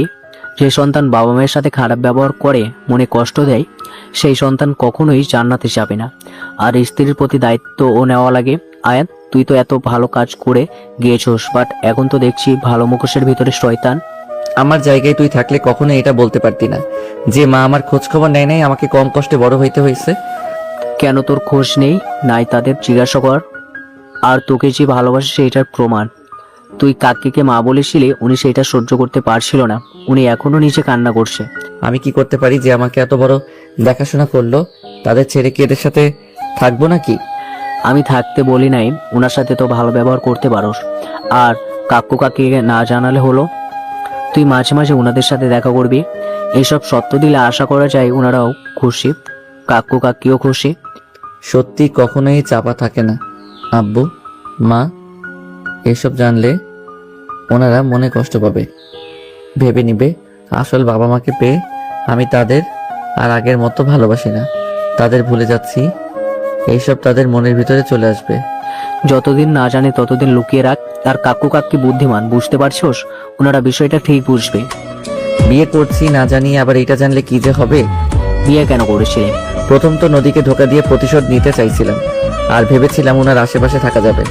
পরে দেখি এই নদী একটা ভয়ঙ্কর মাইয়া, আর উনি এখানে থাকে না।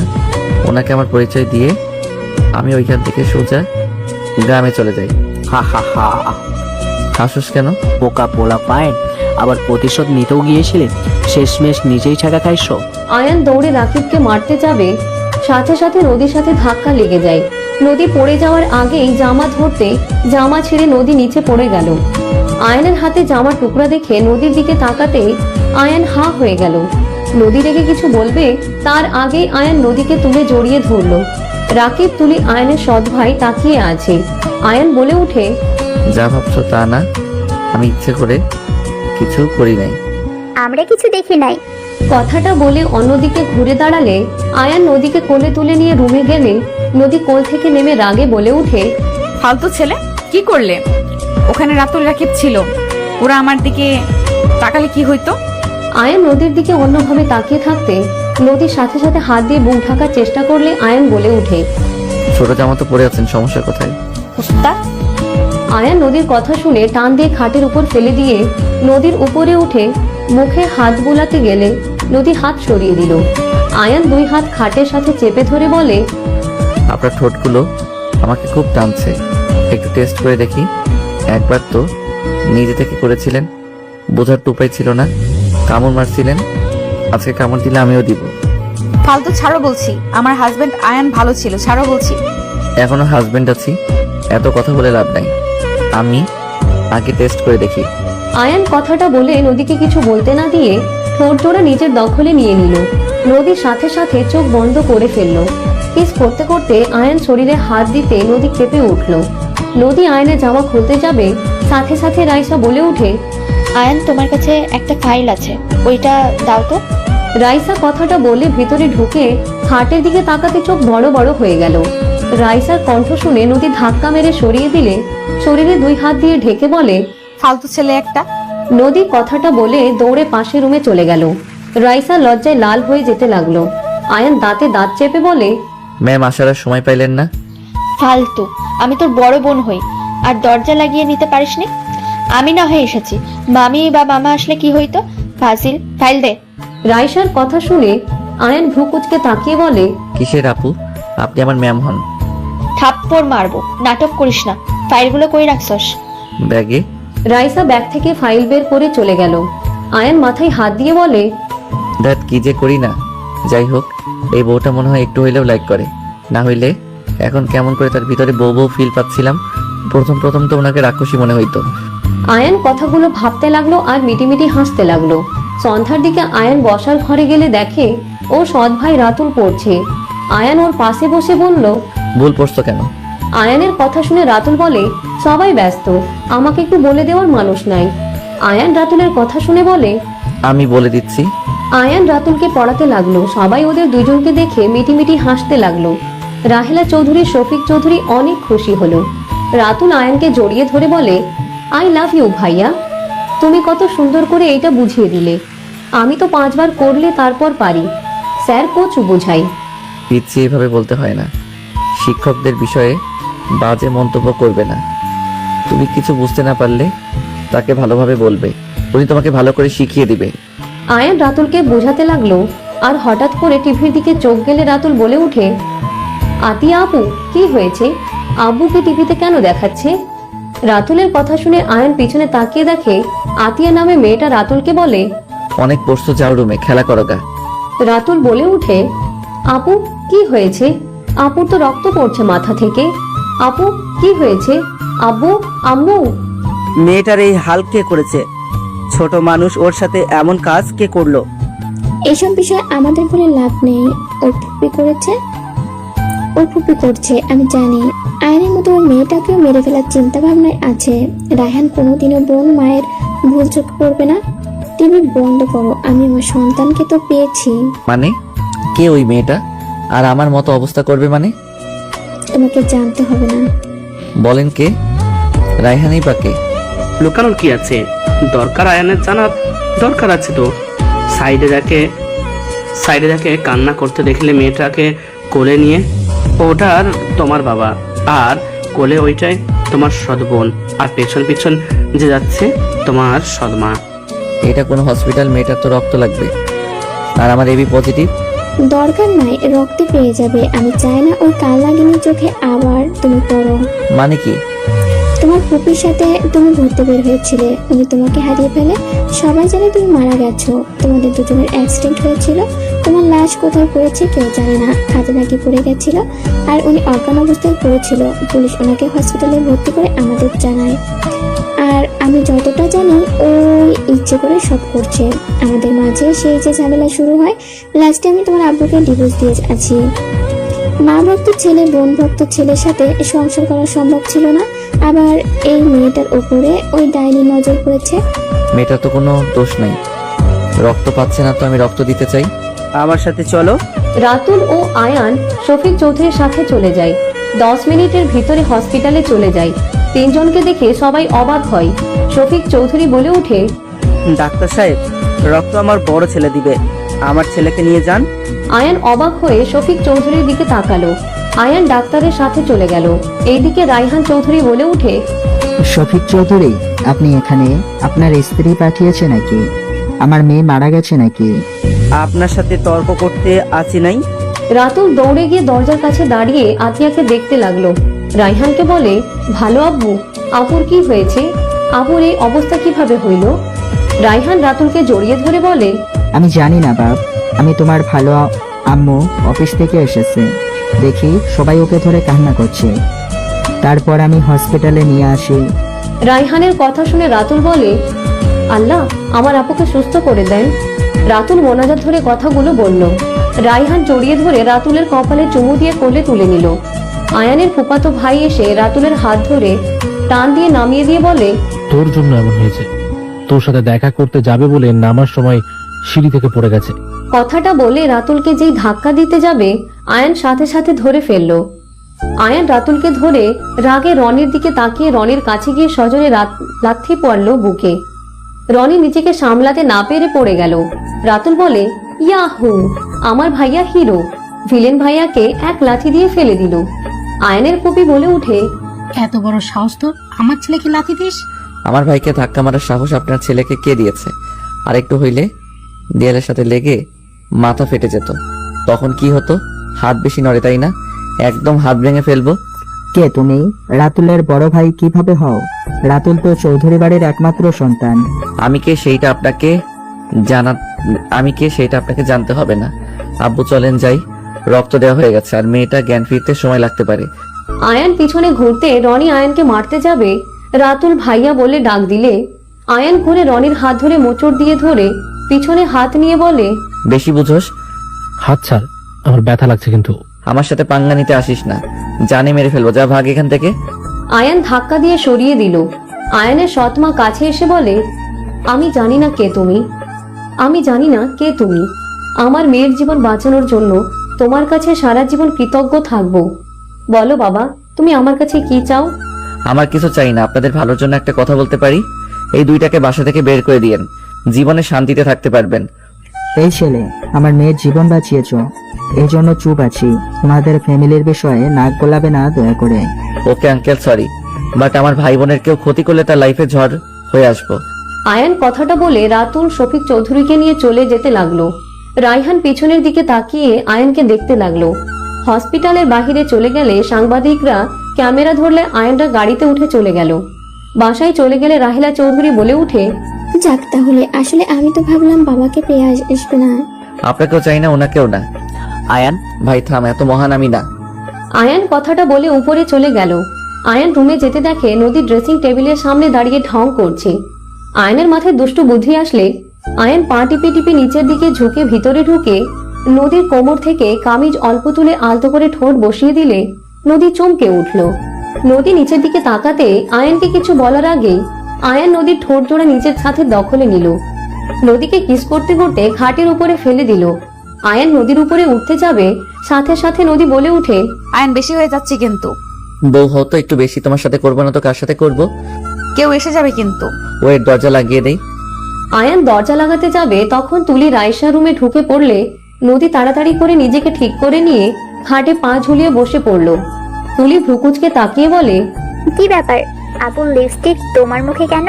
রাইসা মিটিমিটি হাসতে হাসতে বলে, আমরা দুজন রুম ছাড়বো নাকি নদী তুই যাবি ওর রুমে? ফালতু কথা বলিস না। তুলি তোর ভাই একটা লুচ্চা, রুম থেকে বের কর। আয়ান আবার তোমাকে কি করলো? উনি একটা লুচ্চি মেয়ে, আমাকে জোর করে রেপ করতে নিয়েছিল। আয়ানের কথা শুনে রাইসা তুলি নদী হাঁ করে তাকালে আয়ান পকেট থেকে চকলেট বের করে দুইজনের মুখের ভিতরে দিয়ে দিল।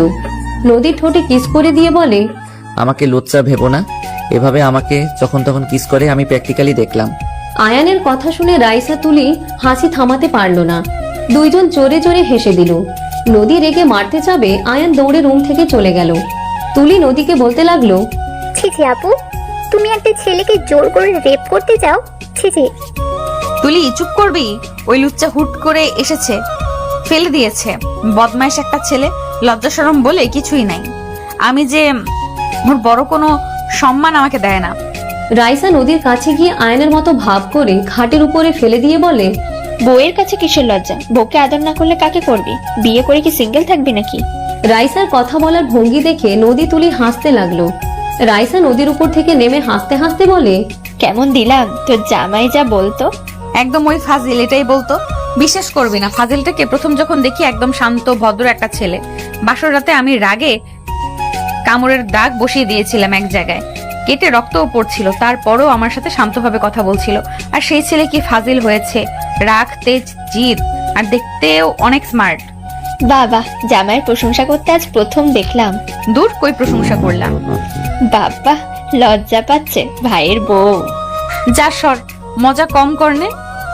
আয়ান যখন তোমাকে বিয়ে করে তখন ওর বয়স কত ছিল? কি বলো, এত ছোট তুমি বিয়ে করতে রাজি হলে কিভাবে?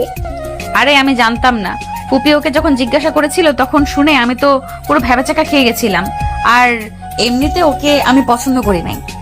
এখন তো আমার ভাইয়ের উপর ক্রাশ খেয়ে বসে আছস। ওইরকম হট দেখলে কেই বা ক্রাশ খাবে না, আর আমার জামাই তো হয়। নদী কথাগুলো বললে লজ্জা পেয়ে গেল। তুলি রাইসা হাসতে লাগলো। এইদিকে আয়ান বসে থেকে ফাইলগুলো দেখছিল, ফাইলে কাজগুলো করছিল। 10টার দিকে খাওয়ার জন্য ডাক আসলে আয়ান ফাইলগুলো গুছিয়ে রেখে নিচে চলে গেল। নিচে গেলে আয়ান দেখে নদীর পাশে একটা ছেলে বসে নদীর গায়ে বারবার হাত দিচ্ছিল। আয়ান রাগে খাবারের টেবিলের সামনে গিয়ে ছেলেটার চেয়ার টান দিয়ে পিছনের দিকে নিয়ে আরেকটা চেয়ার মাঝখানে রেখে সামনের দিকে এগিয়ে দিল। সবাই অবাক হয়ে আয়ানের দিকে তাকালো। আয়ান মাঝখানে বলে নদী বলল, এটা কি হলো? এভাবে ওকে সরিয়ে দিলে কেন? কথা বলে দূর থেকে বলা যায়। তুমি কেন কম শোনো? না শুনলে এক লাইন বেশি শোনো, তাই দূর থেকে বললেও শুনবে। আয়ানের কথা শুনে রাইসা তুলি মিটিমিটি হাসতে লাগলো। নদীর আগে কিছু বলবে, আয়ান শশার এক টুকরো মুখের ভিতর দিয়ে দিল। ছেলেটা আয়ানকে দেখে বলে, আয়ান তুমি? ছেলেটার কণ্ঠ শুনে আয়ান ছেলেটার দিকে তাকিয়ে বলে, হ্যাঁ, আমি আপনার ভাবি হই। কথা দূর থেকে বারবার শরীরে হাত দেওয়ার মানে কি? আয়ানের কথা শুনে সবাই বুঝতে পেরে হাসতে লাগলো মিটিমিটি। ছেলেটা বলে, ওই ভাবি হয় মানে? ওই আমার ফুফাতো বোন। আয়ান ছেলেটার কথা শুনে বলে, ওই আমার বউ, তাই হাত দিয়ে কথা নেক্সট টাইম বলতে চাই আর না। আয়ান বেশি হয়ে যাচ্ছে। চুপ, একদম চুপ। আমার সামনে উঁচু গলায় কথা বলতে এসেছো না? আমি তোমার ফুপা না, আমি আয়ান, সো কথা সাবধানে বলবে। আয়ানের কথা শুনে রাহেলা চৌধুরী মন খারাপ হয়ে গেল। রাকিব বলে উঠে, ভাইয়া, ওর কথাই কিছু মনে করেন না। আপনি তো আমাদের সাথে 15 দিন থাকছেন, জানেন তো কেমন। 15 দিন থাকছে মানে? নদীর কথা শুনে ছেলেটা বলে, ওদের গ্রামে ঘুরতে গেছিলাম। ওর আব্বু আম্মু অনেক ভালো। ওই তোর হাজবেন্ড কিভাবে হয় মাথায় ঢুকছে না। তোর হাজবেন্ড তো কোথায় উধাও নাকি হয়ে গেছে। ওই ফুপির বড় ছেলে। নদীর কথা শুনে ছেলেটার চোখ ছানা বড়া হয়ে গেল। আয়ানকে খেতে দিলে আয়ান খেতে লাগলো। খাওয়া শেষ হইলে আয়ান নদীর ওড়না দিয়ে হাত মুছে চলে যেতে নিলে নদী কিছু বলবে, আয়ান বলে উঠে, আওয়াজ কম। আঙ্কেল, ওই মেয়েটার জ্ঞান ফিরেছে নাকি? রাতুলের সাথে কথা বললো। ও আচ্ছা, রাতুল ঘুমিয়ে গেছে নাকি? আয়ান আর কিছু না বলে চলে গেল। রাকিব নদীর দিকে তাকিয়ে বলে, ভাবি, আপনার রাগ থাকলে মনে বকা দেন। ওর সামনে রাগ দেখাতে গেলে ওই আরো রাগানোর চেষ্টা করবে। ওই ট্যারা টাইপের হয়ে গিয়েছে। ওর সাথে জিদ ধরলে ও উল্টা জিদ দেখায়। তোমার ভাইয়ের কপালে দুঃখ আছে। ভালো ব্যবহার করতেছি, ভালো লাগছে না। বেশি বোঝা বের করব। আমার আগের রূপ দেখতে চাচ্ছ না? ওকে যেইটা পারেন। রাকিব আর কিছু বলল না। ছেলেটা নদীর সাথে কথা বলতে লাগলো। ছেলেটা বলে উঠে, তোর জামাইকে কিছু বললাম না, আমার জীবন বাঁচিয়েছিল তার জন্য। আর যে ব্যবহারগুলো করছে আমি জানি ওই ভালো, অন্য কেউ তো আর বুঝবে না। ঝামেলা বেঁধে যাবে, দেখে নিস। মার খাবে, সমস্যা কোথায়? আর তোকে আবার কিভাবে বাঁচালো? নদীর কথা শুনে ছেলেটা বলে উঠে, আমি ওইখানে গিয়ে নদীতে ডুবে যাচ্ছিলাম, তখন ওই নিজের জীবন বাজি ধরে আমাকে বাঁচাই। পানিতে অনেক ঢেউ ছিল, কেউ নামতে চাইছিল না সেখানে, ওই আমাকে বাঁচাই। ওর আব্বু আম্মু অনেক ভালো মানুষ, ওনাদের প্রশংসা সবাই করছে। বাট আয়ান একটু খারাপদের কাছে খারাপ, ভালোদের কাছে অনেক ভালো। মারামারি অতিরিক্ত করে। এই দুইটা ছাড়া কোনো ব্যাড রিপোর্ট নাই ওদের দুইজনের নামে। রাকিব, মারামারিও করতে পারো? আর একটু রাকিব চলে গেল। রাহেলা চৌধুরী বলতে লাগলো, আমার ছেলে আমার মতো হয়েছে, বাপের মতো হয় নাই। অন্যায় চোখে দেখেও সেইটাকে অন্যায় মনে করে না, প্রতিবাদ তো দূরের কথা। রাহেলা চৌধুরীর কথা শুনে ছেলেটা বলে, খালামণি, ওই আপনার বড় ছেলে এইটা কিভাবে জানলেন? তাহলে ওই আঙ্কেল আন্টিকে যাদের ওই বাবা মা বলে, আর আয়ান যে পরিমাণ ভালোবাসে, দেখে বোঝার উপায় নাই যে আয়ান তাদের সন্তান না।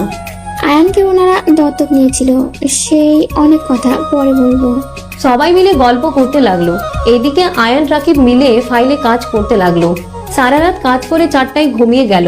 9টার দিকে নদীর ডাক শুনে আয়ানের ঘুম ভেঙে গেল। আয়ান নদীকে টান দিয়ে বুকের উপরে ফেলে বলে, গুড মর্নিং বউ। ছাড়ো, মিটিং এ যেতে হবে। তাড়াতাড়ি ওঠো দুজন, হাতে বেশি সময় নাই কিন্তু। আয়ান রাকিব তাড়াতাড়ি উঠে ফ্রেশ হতে চলে গেল। ফ্রেশ হয়ে তাড়াতাড়ি রেডি হয়ে নিল। নিচে চলে গেল। তুলির আম্মু খাবার খেতে বলে খাবে না বলে 4জন তাড়াতাড়ি করে বের হয়ে গেল। আয়ান গাড়িতে বসে থেকে ফাইলগুলো চেক করতে লাগলো। চেক করতে করতে চলে গেল। 4জন গাড়ি থেকে নেমে হোটেলের ভিতরে চলে গেল। আয়ান নদী রাইসার সাথে ভিতরে ঢুকতে আয়ান চমকে গেল। রাইহান খান রাহেলা চৌধুরীকে দেখে আয়ান চলে যেতে নিলে রাহেলা চৌধুরী বলে উঠে, অ্যান বসো ওই চেয়ারে। ম্যাম, আমি এখানে দাঁড়িয়ে থাকি, নদী ম্যামের কোনো কিছু লাগলে। বসতে বলছি, বসো। আয়ান বসো। আয়ান পাশে চেয়ার টেনে বসলে সবাই বিড়বিড় করে নানা ধরনের কথা বলতে লাগলো। রাহেলা চৌধুরী বলে উঠে, নদী, আপনাদের প্রজেক্ট ব্যাপারে আমাদের বলেন। নদী অনুমতি নিয়ে বলতে শুরু করে দিল। প্রজেক্ট দেখাতে লাগলো, সাথে রাইসাও বুঝতে লাগলো। সবার বিষয়টা তেমন একটা ভালো লাগলো না। আয়ান বলে উঠে, ম্যাম যদি অনুমতি দেন আমি বিষয়টা ব্যাখ্যা করতে পারি। আয়ানের কথা শুনে সবাই বলে, না, এই প্রজেক্ট আমাদের ভালো লাগে নাই, এইটার সাথে কাজ করলে লস হবে আমাদের। সবাই নানা ধরনের কথা বলতে লাগলো। আয়ান অনুরোধ করতে লাগলো। রাহেলা চৌধুরী বলে উঠে, এতবার বলছে, একটা সুযোগ দেওয়া উচিত। আয়ান 2 মিনিট সময়, তার ভেতরে তোমাকে এক্সপ্লেন করতে হবে। Okay ma'am. আয়ান নদীর পাশে চলে গেল। আয়ান বড় স্ক্রিনে প্রজেক্টটা চালু করে আয়ান সবাইকে বোঝাতে লাগলো। সুন্দরভাবে বিষয়গুলো ব্যাখ্যা দিতে লাগলো। নদী রাইসা অবাক চোখে তাকিয়ে থাকতে লাগলো। আয়ান সবাইকে সুন্দর করে এক্সপ্লেন করে বলতে লাগলো, দেখেন, এভাবে যদি কাজটা করা যায় ইনশাল্লাহ ভালো কিছু আশা করা যায়। আয়ানের কথা শুনে সবাই অনেক পছন্দ হয়। আয়ানের প্রশংসা করতে লাগলো। আয়ান বলতে লাগলো, এইটা আমার আইডিয়া না ম্যাম, আইডিয়া উনি তাড়াহুড়ো করতে গিয়ে ভুলভাবে বুঝিয়েছিল, যা ক্রেডিট দেওয়া ম্যামকে দেওয়া উচিত।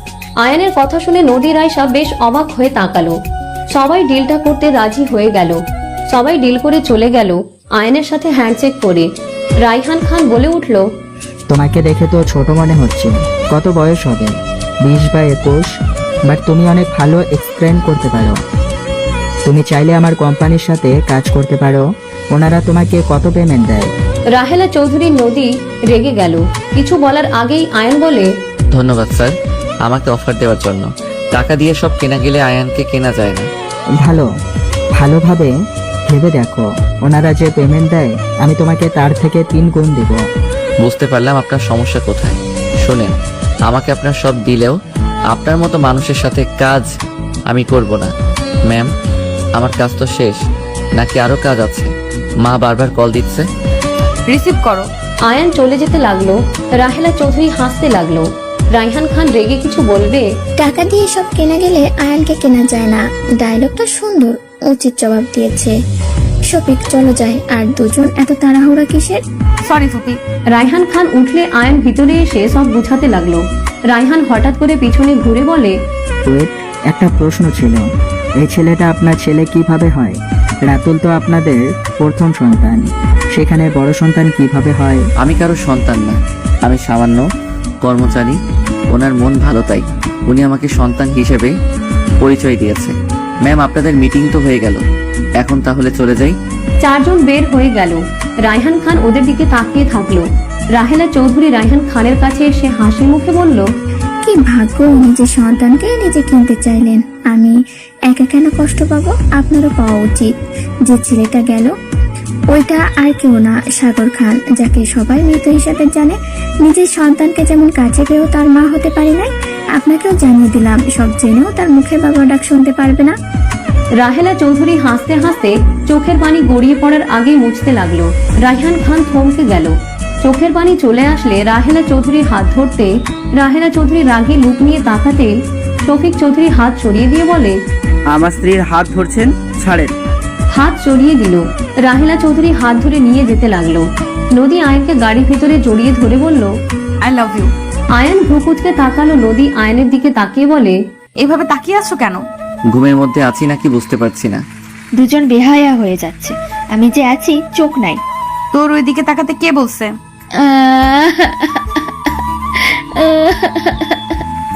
রাইসা ভেঞ্চি দিয়ে অন্যদিকে তাকিয়ে থাকলো। নদী আয়নকে চুমু দিতে যাবে, সাথে সাথে আয়ন ঠোঁটের আঙ্গুল দিয়ে সরিয়ে দিয়ে আয়ন অন্যদিকে তাকিয়ে থাকলো। নদী মুখ ভেঞ্চি দিয়ে আয়নকে চিমটি দিয়ে অন্যদিকে ঘুরে তাকিয়ে থাকলো। আয়ন হাত বুলাতে বুলাতে বলে, সময় আমার আসলে বুঝাবো মজা, ফাজিল মাইয়া। আয়ন কথাটা বলে ফেসবুকিং করতে গিয়ে এমবি ফুরিয়ে গেলে আয়ন রাকিবকে বলল, কিরে ভাই, তুই এত চুপচাপ হয়ে গেছস কেন? মাথা ব্যথা করছে। দেখি কি হয়েছে। আয়ন উঠে পিছন থেকে রাকিবের মাথা টিপে দিতে লাগলো। রাকিব হেসে বলে উঠল, ছাড়। সামনের দিকে তাকিয়ে থাক। আয়ন রাকিবের মাথায় কিছুক্ষণ টিপে দিল। বাসার সামনে গেলে চারজন নেমে পড়লো। আয়ন ভিতরে চলে গেল। তুলি আয়নের দিকে তাকিয়ে বলে, আয়ান, রাকিব পার্টিতে যাবে কি? সবুজ রাজু সবাই আসবে। তোমার ফ্রেন্ডেরা? যাবে। কখন? রাতে। ওকে ঠিক আছে, রাতে তো কাজ নাই। ওকে। আয়ন রুমে চলে গেল। রাকিব আয়ন দুজন ফ্রেশ হয়ে নিল। দুইজন বসে থেকে কথা বলতে লাগলো। রাতে আয়ন রাকিব নিচে গেলে রাহেলা চৌধুরী বলে উঠে, আয়ান, কোথাও যাচ্ছ? জি। আমরা ফ্রেন্ডের সাথে দেখা করতে যাচ্ছি। আয়ানকে ওরা কিভাবে চেনে? আয়ান আমাদের গ্রুপ মেম্বার, ওকে সবাই চেনে। রাকিব, আয়ান, তাড়াতাড়ি চলো, অনেকটাই লেট করে ফেলেছি। তিনজন বের হয়ে গেল। সারা রাত তিনজন সবার সাথে আড্ডা দিয়ে সকাল ভোরে বাসায় ফিরে আসলো। আয়ান রাকিব রুমে চলে গেল। দুইজন ঘুমিয়ে গেল। 10টায় ঘুম ভাঙলে দুইজন ফ্রেশ হয়ে নিল। ফ্রেশ হয়ে নিচে গেলে সবার সাথে কিছুক্ষণ আড্ডা দিয়ে খাবার খেয়ে নদী রাইসার সাথে বের হয়ে গেল। 1 মাস পর। আব্বু মা, তোমাদের বাসা পছন্দ হয়েছে? হ্যাঁ বাবা, অনেক পছন্দ হয়েছে। আমি ভাবতে পারিনি তুই আমাদের নিয়ে চলে আসবি। তোমাদের ছাড়া একাই শহরে থাকা সম্ভব না। আচ্ছা আসো, তোমাদের সব দেখিয়ে দেই। আয়ান সবকিছু দেখিয়ে দিতে লাগলো। হঠাৎ করে কলিং বেল বেজে উঠলে আয়নের মা খুলতে যাবে। আয়ান বলে, মা তুমি আব্বু বসো, আমি দেখছি এই সময় আবার কে আসলো। রাকিব হইতে পারে। আয়ান কথাটা বলে দরজা খুলতে নদী সোজা আয়ানকে জড়িয়ে ধরে গালে কিস করে বলল, জান, আমি তোমার কাছে থাকার জন্য চলে এসেছি। কেমন সারপ্রাইজ দিলাম। আয়ান নদীকে তাড়াতাড়ি করে সরিয়ে দিলে নদী আয়ানকে আবার ধরতে যাবে। আয়ান ইশারা করলে নদী আয়ানের মা বাবাকে দেখে চমকে গেল। আয়ান পিছনে ঘুরে তাকাতে আয়ান বলে উঠে, নদী আমার মা আর আব্বু ওনাদের সালাম করো। আয়ানের কথা শুনে নদী তাড়াতাড়ি করে মাথায় কাপড় দিয়ে বলল, আসসালামু আলাইকুম আঙ্কেল আন্টি, কেমন আছেন? ওয়ালাইকুম আসসালাম, ভালো। কথাগুলো বলে আয়নের দিকে তাকাতে আয়ন তোতলাতে লাগলো। হঠাৎ করে আয়নের পেছনে রাহেলা চৌধুরী, শফিক চৌধুরী, রাতুল, তুলি, রাইসা, সাথে রাইহান খান তার স্ত্রী আতিয়া চলে আসলো। আয়ন পিছনে ঘুরে তাকাতে চমকে গেল। আতিয়া বলে উঠল, হ্যাপি বার্থডে ভাইয়া। ধন্যবাদ বনু, আপনারা সবাই ভিতরে আছেন। আয়নের কথা শুনে সবাই ভিতরে ঢুকলো। আয়ন ঢোক গিলতে লাগলো। আয়ন তোতলাতে তোতলাতে বলে, আব্বু প্লিজ রেগে যাইয়েন না, আমি আপনাকে বুঝিয়ে বলছি। তোতলানো বন্ধ করে বলো কি হচ্ছে। তোমার সাথে একটা মেয়ে কিভাবে এমন নোংরামি করতে পারে? আমার কথার উত্তর দাও। তুমি শহরে এসেছো, নোংরামি শুরু করেছো? আব্বু প্লিজ প্লিজ ভুল বোঝেন না, আপনি যা ভাবছেন আসলে কি আয়ান, আমরা নিজের চোখে দেখেছি ওই মেয়েটা তোমাকে, আমার ভাবতে ঘৃণা হচ্ছে, নিজের উপরে রাগ হচ্ছে। তোমাকে মানুষ করতে পারলাম না। আব্বু চুপ করো। আয়নার কতদিন চুপ থাকবে? হ্যাঁ, সত্যিটা বলো ওনাদের। আপনি আয়নের আব্বু, আপনি আয়নের আম্মু। আয়নার মা, আয়নার মা, চলো এখানে আমি 1 মিনিট থাকতে পারবো না। তোমার ছেলে তোমার জন্য খারাপ হয়েছে। আরো মাথায় তুলে ছেলেকে কতবার বলেছি, বেশি মাথায় তুলো না। রেগে চলে যেতে নিলে আয়ন দৌড়ে গিয়ে দরজা লাগিয়ে দিল। আয়ন চোখ বন্ধ করে ভয়ে ভয়ে বলল, আব্বু মা, তোমাদের আমি কিছু বলতে চাই। আমি জানি তোমরা অনেক কষ্ট পাবে, কিন্তু আমি মন থেকে বলছি, আমি তোমাকে অনেক ভালোবাসি। কি কথা বলবে যে আমরা কষ্ট পাবো? আব্বু, এখানে লাল পোশাক পরা মহিলাটা আমার জন্মদাত্রী মা, আর এই সাইডে কালো শার্ট পরা উনি আমার জন্মদাত্রী পিতা। কিন্তু ওনারা দুইজন আলাদা থাকেন। ওনাদের দুইজনের ফ্যামিলি আছে। আম্মু পাশে যাকে দেখছেন উনি আমার নতুন আব্বু, আর ছেলেটা আমার ছোট ভাই। আর এইদিকে যে মহিলাটাকে দেখছেন উনি আমার নতুন আম্মু, আর তার পাশে আমার বোন। আয়নের কথা শুনে আয়নের আব্বু থমকে গেল, কয়েক পা পিছিয়ে গেল। আয়ন চোখ খুলতে দেখে আয়নের আব্বু পড়ে যেতে নিতেই আয়ান সাথে সাথে ধরে ফেললো। আয়ান বলে উঠে, আমাকে ভুল বুঝবেন না, আমি আপনাদেরকে ভালোবাসি, আমি আপনাদের সন্তান। না, তুমি আমাদের সন্তান না। তুমি চাইলে তোমার ফ্যামিলির সাথে চলে যেতে পারো।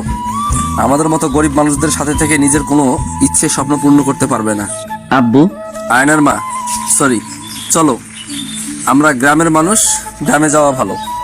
আয়ান তার ফ্যামিলিকে পেয়ে গেছে, আমাদের দায়িত্ব শেষ। আয়ানের আব্বুর চোখে পানি টলমল করছে। আয়ানের মা আঁচলে মুখ চেপে কান্না করতে লাগলো। আয়ানের কাছে এসে বলল, অনেক বকাঝকা করছি, তাহলে মাফ করে দিস বাবা। আর তোর বাবা মায়ের সাথে ভালো থাকিস, আর নিজের রাগটা জেদটা কমাস বাবা। নিজের বাবা মায়ের মনে কখনো কষ্ট দিস না। তুই ছেলে আলাদার জন্য কখনোই তাদেরকে ছোট করবি না।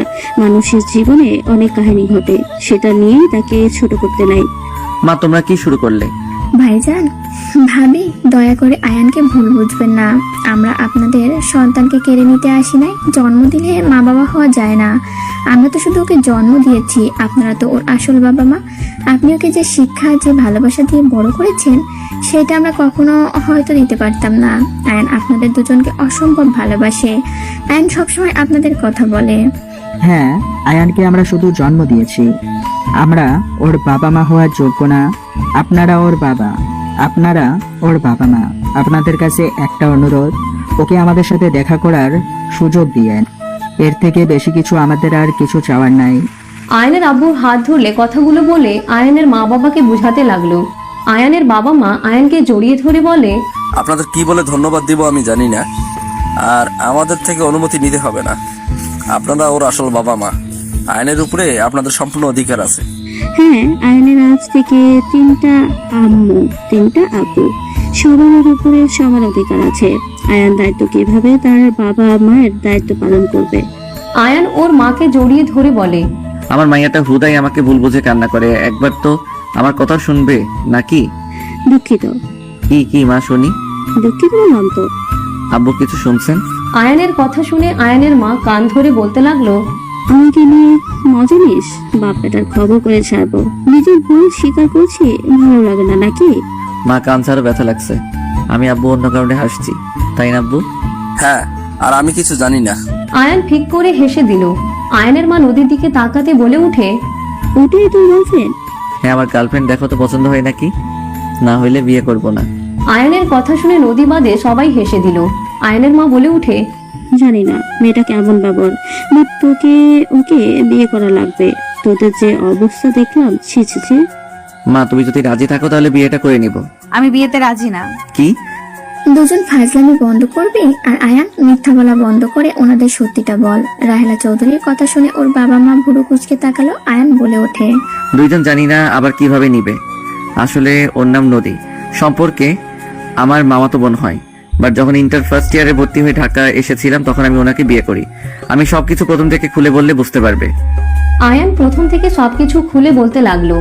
আয়ানের কথা শুনে রাহেলা চৌধুরী আয়ানকে জড়িয়ে ধরে বলে উঠে, আমাকে ক্ষমা করে দে বাপ, আমি যে নিরুপায় ছিলাম। আমি জানতাম ও না তুই বেঁচে আসিস বাবা। আমার সব দোষ, নিজের মা বোনকে অতিরিক্ত গুরুত্ব দিয়ে আমার সন্তান সবকিছু আমি হারিয়ে ফেলেছিলাম। আমি অন্ধবিশ্বাসী ছিলাম। রাহেলা, আমাকে তুমি ক্ষমা করে দিও। আমি তোমার সাথে অনেক অন্যায় করছি। আর জলি, তুমিও আমাকে ক্ষমা করে দিও। আমি সেম কাজটাই প্রতিদিন তোমার সাথে করছি। আমি তোমার উপরে রেগে নাই। আমি যা পেয়েছি এতে আলহামদুলিল্লাহ, আমি অনেক সুখে আছি। আমি আমার মনের মতো হাজবেন্ড পেয়েছি। এই শফিকের মতো হাজবেন্ড পাওয়া ভাগ্যের ব্যাপার। আমি লাকি যে ওকে স্বামী হিসেবে পেয়েছি। রাহেলা চৌধুরী শফিকের হাত ধরলো। রাইহান খান আয়নের সৎ মায়ের হাত ধরলো। নদী বলে উঠে, এদিকে আমিও ভাগ্যবান দেখছি। আমার 3টা শাশুড়ি, 3টা শ্বশুর, শুধু জামাই একটা। নদীর কথা শুনে আয়ন ভ্রু কুচকে তাকালো আর সবাই হাসতে লাগলো। আয়ন বলে উঠে, হয়েছে, সবাই যাও, ফ্রেশ হয়ে নাও। সবাই যার যার রুমে চলে গেল। রাতে সবাই আড্ডা দিয়ে খাবার খেয়ে যার যার রুমে চলে গেল। রুমে গেলে নদী দরজা লাগিয়ে দিল। আয়ন ভ্রু কুচকে তাকাতে নদী বলে উঠে, এইভাবে কি দেখো জান? লুচ্চিতের মতো করছো কেন? নদী আয়নের কথা শুনে কাছে গিয়ে ধাক্কা মেরে খাটের উপর ফেলে দিয়ে আয়নের উপর ঝাঁপিয়ে পড়ল। আয়ন খুশিতে নদীকে ধাক্কা দিয়ে নিচে ফেলে ঝাঁপিয়ে পড়ল। বাকিটা ইতিহাস।